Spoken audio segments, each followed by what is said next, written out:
ভোরের আলোয় দিল্লির বুকে জেগে ওঠে ইতিহাস। লালকেল্লা। এই দুর্গ শুধু একটি স্থাপনা নয়, এটি ক্ষমতার ইতিহাস। প্রতিটি ইঁটে লুকিয়ে আছে শতাব্দীর গল্প। এই দুর্গকে ঘিরেই গড়ে উঠেছিল এক সভ্যতা। ১৬৩৮ সালে শুরু হয় ইতিহাস গড়ার কাজ। সম্রাট শাহজাহানের স্বপ্নে জন্ম নেয় লালকেল্লা। হাজারো হাতের পরিশ্রমে গড়ে ওঠে এই দুর্গ। এই গেট দিয়েই প্রবেশ করত সম্রাটেরা। এখানেই শোনা হতো প্রজাদের কথা। ক্ষমতার কেন্দ্র ছিল এই সভাকক্ষ। শিল্প আর ঐশ্বর্যের মিলন। এ কারণেই একে বলা হতো স্বর্গ। কালের নিয়মে বদলে যায় সব।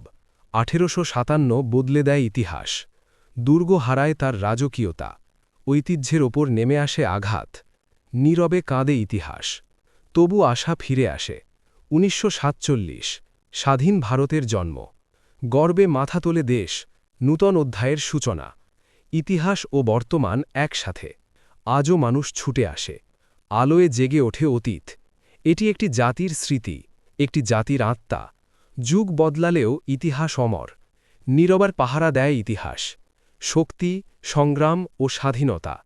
লালকেল্লা, ইতিহাসের লাল সাক্ষী।